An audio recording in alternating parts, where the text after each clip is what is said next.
Hello, welcome to another Dominion 6 Mod Nation Showcase. Today we are taking a look at Middle Age Pctal, coming of the Tso. Well, the Neogi were more or less a Spelljammer race. This one is a Planescape race. You may not know that, but the Neogi had a relative sub-race called the Tso, that were sort of a merchant race in the lawful planes. I found them very interesting. They appeared in AD&D but have never been mentioned since. So I guess the Wizards of the Coast disagree with me. Let's take a look at the site. The starting site gives us 2 Earth Gems and 3 Astral Pearls per turn. The units are different, more or less. First we have the Neogi Slave that is just fodder. 3 very weak attacks. They're just here for the amusement of the slave masters.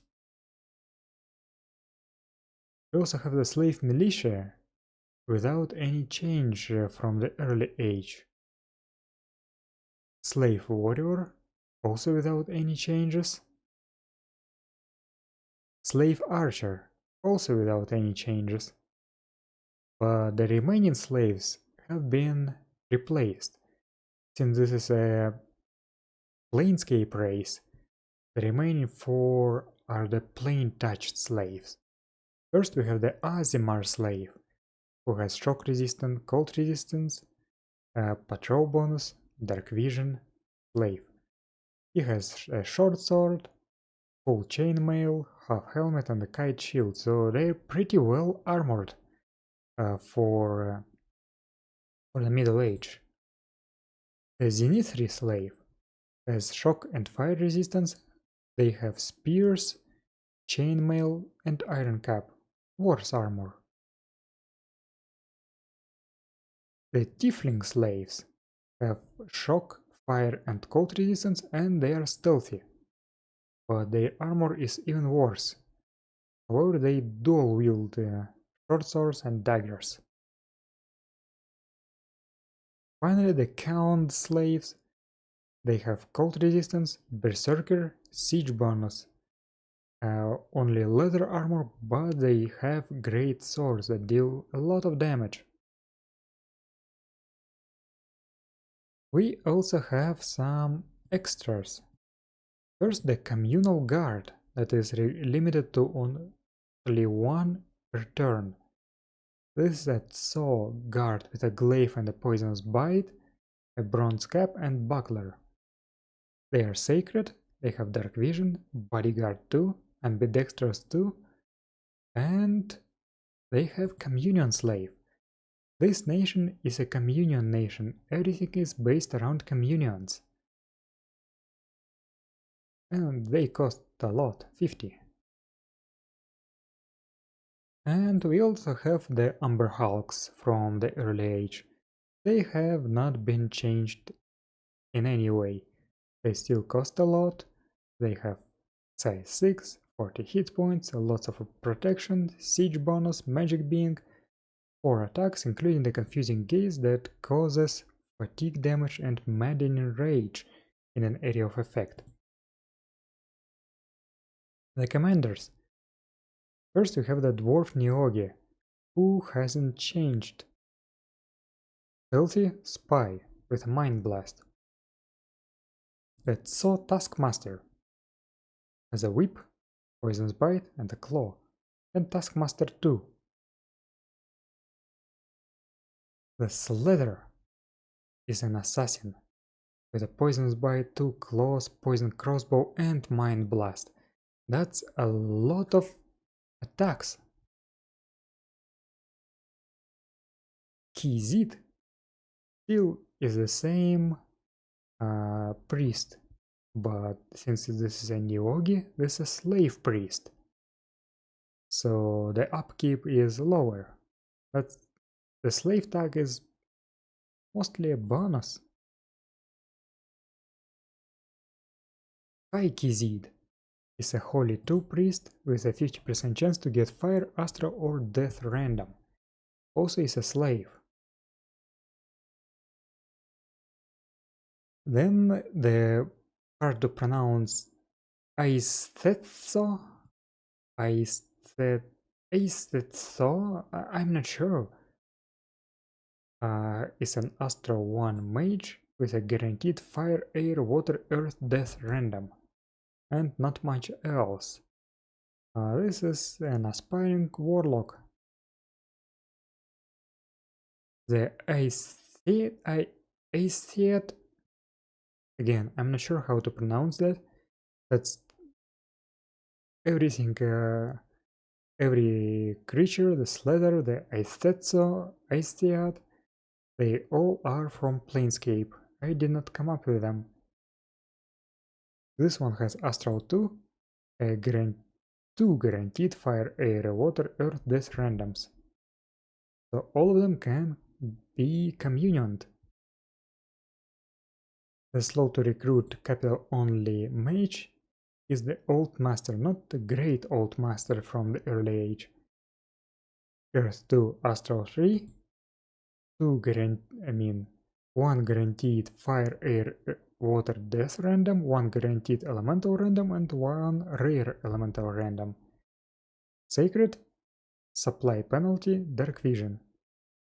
And it also has a rating of 2d6 Tso spawns. It also spawns them in combat, if I recall things correctly. He is huge, he is tough, he is strong, he doesn't start old actually, and he costs a lot. Then let's take a look at the summons, items, spells, whatever. Where is the showcase version? First, we have the spell called Enchant Arakion. That's a construction 7 spell that requires Astral 5. For 30 gems you get 1 Arakion Commander.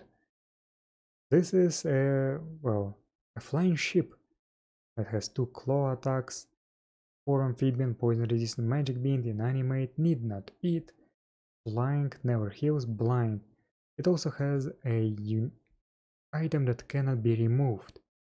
That's a flying ship item, so it allows it to transport a lot of troops.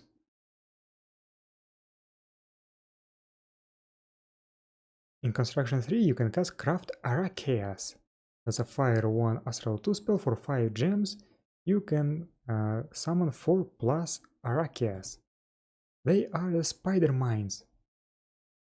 They have poor amphibian, poison resistant, magic beam, all the normal construct stuff, but they also are stealthy and explode on death. And they also have a claw attack.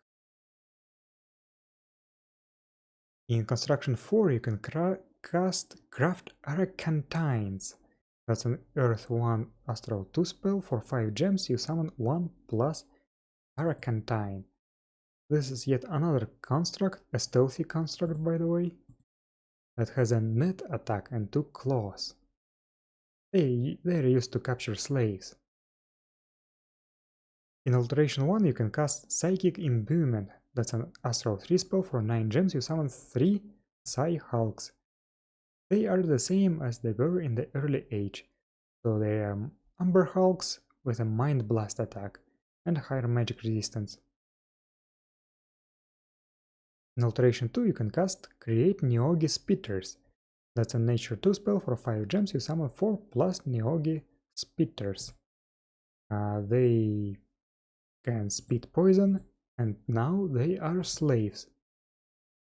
So they are not exactly the same as they were in the early age.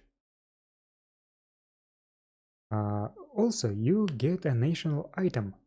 That's a Construction 1 item, Pocket Arakea. That's a Fire 1 item that lets you summon 1 Arakea at the start of the combat. We also have some heroes. Grand Assassin. I don't remember. I think he has a name, but it's not shown here. This is an assassin that has 2 poison daggers, and he also will kill your warlocks, the ones that are called Aesthead. There is an event that makes him kill one of the warlocks with a 20% chance. Versus End.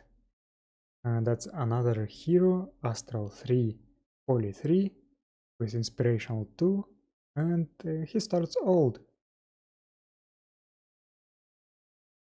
There is also the Great Bard. All of them are actually named figures from Planescape. I did not come up with them. This Great Bard wields 2 Apotropaic Spears, is a Nature 2 Holy 3 mage, with Supply bonus, Inspirational 2, Ambidextrous and Spellsinger. And finally, the Old Master Deceiver. This is Cirhanar, who managed to trick some Baatezu. He has Fire 3, Astral 3, he is old, he has fire resistance, is sacred, supply penalty, and starts with a rating of 2d6 imps instead of 2d6 Tso spawn. And we do not have any national pretenders, unfortunately. So I think this is a fun nation. You should give it a try, and I'll see you next time when we are going to take a look at Late Age Pictal. Thank you for watching.